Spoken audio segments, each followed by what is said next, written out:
Alors comme vous le savez, bien sûr, il y a le stress aigu qui est dû à un événement brutal. Et l'événement brutal, c'est la lutte ou la fuite. Comme disaient Walter Cannon et Hans Selye, qui sont les deux pionniers du stress, à leur époque, quand il y avait un stress, c'était la fuite ou la lutte. Mais on était toujours dans l'action. Le problème maintenant, c'est que dans notre société moderne, il y a une troisième possibilité, c'est l'inhibition de l'action. C'est-à-dire que si je suis au travail et j'ai affaire à un employeur ou alors à un supérieur qui est, on va dire, un peu bébête, je ne dis pas un autre mot, d'accord? Et bien qu'est-ce qui va se passer? On ne peut pas lutter ou fuir. Si on fuit, c'est le chômage, et si on lutte, c'est le chômage aussi. Donc qu'est-ce qu'on fait? On s'écrase. Et c'est ça la grosse problématique de notre société. Et c'est comme ça qu'on fabrique de plus en plus de pathologies, bien sûr, dites dégénératives, sclérose en plaques, cancer, etc., etc. C'est l'inhibition de l'action. C'est pour ça qu'il ne faut absolument pas que vous restiez dans l'inhibition de l'action. Chaque fois qu'il y a un stress, et ça on va en parler tout à l'heure, il faut le lâcher, ce stress. Et oui, il y a une très bonne solution qui ne coûte pas cher et qui peut rapporter gros, c'est la technique des écritures. La technique des écritures, je vais vous la dire tout de suite, tiens, allez. Ouais, on prend des feuilles de papier, enfin une ramette, parce qu'on vit dans une société judéo-chrétienne, hein, vous êtes bien d'accord? On n'a pas le droit de dire telle ou telle chose. Donc on prend des feuilles de papier, puis on écrit. Mais attention, il ne faut pas écrire avec la tête, il faut écrire avec les tripes. Eh ouais, il n'y a pas de point, il n'y a pas de virgule, il n'y a pas de syntaxe grammaticale, d'accord? Ça peut être écrit en rouge, en vert, en travers, ça peut être des onomatopées. Il peut y avoir même des mots grossiers quelquefois parce que c'est chargé d'émotions. Il faut vider la cocotte minute émotionnelle. Quand la cocotte minute a le bout, qu'est-ce que vous faites? Vous prenez bitonio là-haut et vous dégazez. Et bien nous, c'est exactement la même chose. Il va falloir à un moment donné dégazer. Donc vous écrivez au kilomètre. Et allons-y. D'accord? Alors après, en fonction de votre langage. Moi, si c'est le mien, c'est va te faire foutre, quelqu'un que ça con, etc. Après, chacun a son langage. N'écoutez pas les enfants. Ensuite, ce courrier-là, bien sûr, vous ne le relisez pas. Et si ça fait monter l'émotion quand vous les avez écrits, vous laissez les émotions s'exprimer. Prenez pas un mouchoir en disant « Ouais, attends, ça y est, c'est passé, ça fait 10 ans, 15 ans, 20 ans. » Non, c'est pas ça. Si ça remonte, ça prouve que c'est encore là et que ça vous empoisonne. Donc vous prenez ce courrier, vous le planquez. Personne d'autre que vous ne doit le lire. Puis de temps en temps, vous ressortez votre courrier et vous mettez PS1, post-scriptum. Vous faites, j'ai oublié de te dire que, là que vous remettez la sauce. Et vous faites PS1, PS2, PS3. Jusqu'à un moment donné, même sans relire votre courrier, vous allez quand même sentir que vous répétez toujours la même chose. Là, vous êtes en roue libre, vous êtes en auto-apitoiement. Donc là, il faut savoir s'arrêter, bien entendu, ça va de soi. Et un jour, vous êtes seul à la maison, ou dans un parc, vous regardez s'il n'y a personne, debout, vous lisez à haute et intelligible voix votre courrier. Comme si la personne était en face de vous. Vous lisez pas ça comme le Figaro Magazine ou Télé 7 jours. Hein. Faut y mettre la véhémence. Hein. Faut y aller. Faut dire qu'un sale con, tu me fais chier, va te faire foutre, etc. Hein. Et si ça fait monter les émotions, vous laissez les émotions encore s'exprimer. Et hop, vous replanquez, vous reprenez le papier, vous le replanquez. Et vous relisez le lendemain ou le surlendemain ou une semaine plus tard.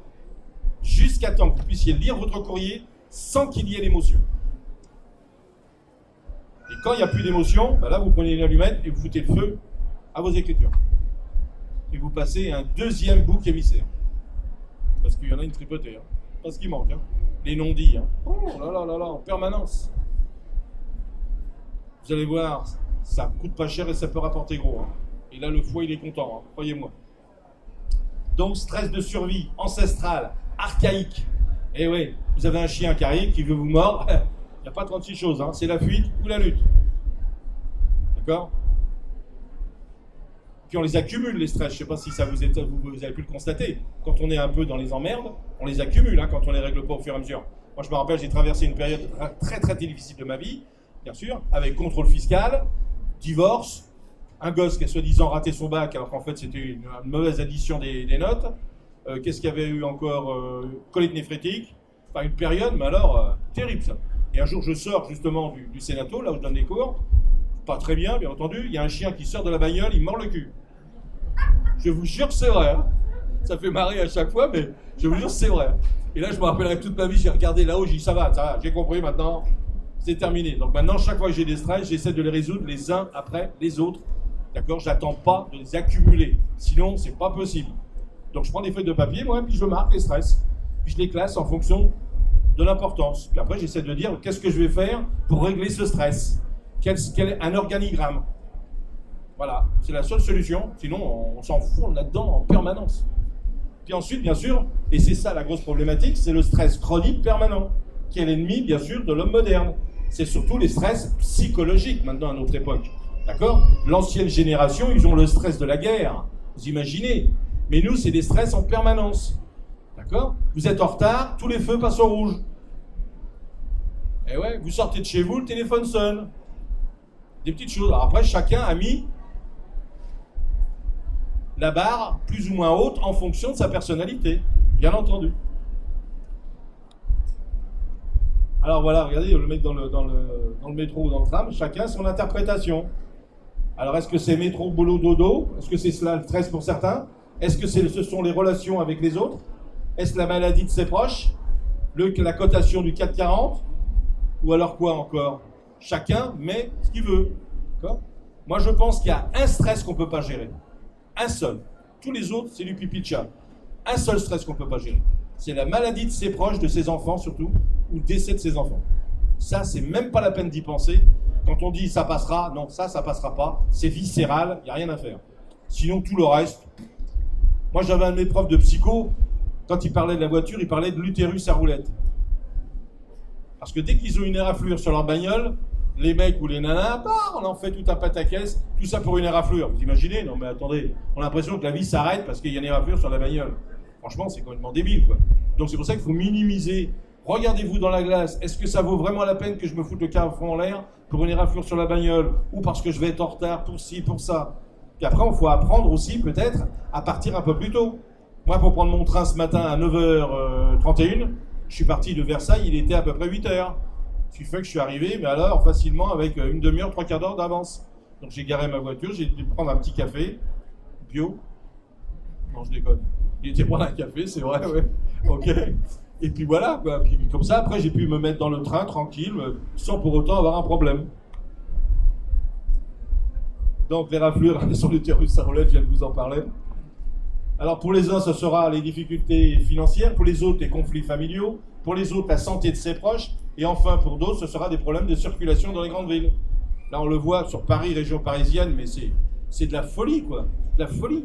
À un moment donné, j'habitais à Saint-Maur, et je suis quelqu'un de pas très calme, hein. Je pense que vous le voyez quand même, d'assez dynamique. J'étais en voiture, le feu, il passe au vert, j'ai même pas eu le temps d'enclencher la première, que le gars, un coup de klaxon. Donc j'ai foutu le frein à main, je suis descendu de la bagnole, j'ai fait semblant de regarder tout autour de la voiture s'il y avait quelque chose de particulier. Ah oui, c'est mon klaxon. Bon. Puis je me suis tourné vers le mec qui était derrière, je lui ai montré que, bien sûr, il n'y avait rien, il n'y avait pas de problématique particulière, quoi. Bien sûr, entre-temps, le feu est repassé au rouge. Le mec qui fumait derrière, je peux vous assurer que c'était dingue, quoi. Non mais attendez, il faut arrêter, quoi. Si vous voulez être avant, il fallait qu'il parte avant, et puis c'était tout, il a arrêté devant moi. Hein. Vous voyez, à un moment donné, il faut un peu de souplesse. Alors ça peut être aussi, bien sûr, la retraite, qui peut être un stress pour certains. Ah oui, quand ils ont été en hyperactivité, donc il faut y aller peut-être tout doucement, ou retrouver une activité. Le veuvage, la solitude, et puis bien sûr, le stress de vieillir. Eh oui, vieillir. Ça aussi, c'est un problème des fois. Après, ça dépend comment on vieillit. Il faut essayer de vieillir justement le mieux possible, en se disant que justement par la vieillesse, on arrive à acquérir une certaine sagesse. Puis ensuite, il faut essayer justement, dans la mesure, je vous dis, le rire. Puis s'entourer qu'avec des gens optimistes. Vous ne vous entourez pas avec des gens pessimistes. Entourez-vous avec des gens qui rigolent. Regardez, quand vous êtes avec quelqu'un qui fait la gueule, qu'est-ce que vous faites? Vous faites la gueule. Quand vous êtes avec quelqu'un qui se marre, vous avez envie de vous marrer. C'est ça le truc. Donc faites le tri un petit peu de tous ces gens-là qui vous empoisonnent depuis peut-être des années et des années. Ça va limiter les relations, hein. Ça c'est sûr et certain. Mais au moins vous ne serez pas bouffés, hein. Moins qu'on puisse dire. Alors ça c'est une photo pour un petit clin d'œil à ma maman, parce que ma maman elle a 85 ans. D'accord ? Moi j'ai 19 ans de différence avec ma maman et 20 ans avec mon père, donc vous voyez un petit peu, c'est pour ça qu'il y a un rapprochement qui s'est fait au fur et à mesure de la vie. Et donc ma maman, elle tape sur l'ordinateur, elle est toute contente parce que bon, à 85 ans, elle s'amuse avec Skype, elle m'envoie des tas de blagues, enfin tout, etc. Toute contente, quoi. Donc comme si c'était quelque chose de merveilleux. Et un jour, on va aux pompes funèbres à Quimper, parce que moi je me suis mis sur mes parents dans le caveau, et puis j'ai réglé toutes mes obsèques pour pas que mes enfants soient lésés, après obligés de payer, etc. Et donc on y va, et puis mon père il demande au mec des pompes funèbres, il dit mais où on va être enterré là? C'est humide? Le mec il dit pourquoi? Alors le mec il dit bah mon père il répond bah non parce que moi je sais nager mais ma femme sait pas nager. Et moi je suis enrichi là-dessus, je dis au mec, je dis mais vous avez prévu une prise internet? Alors là, le mec il était complètement azimuté. Je dis non parce que ma mère elle tape sur l'ordinateur. Et vous voyez que même la mort on peut en rigoler, d'accord? Parce qu'il sera toujours temps de pleurer quand ils vont disparaître. Donc maintenant je rigole en permanence avec mes parents, je téléphone à ma petite mère tous les soirs, ok? On n'a rien à se dire, parce qu'on se téléphone tous les soirs, donc, voilà. Mais elle est contente, ça lui fait plaisir.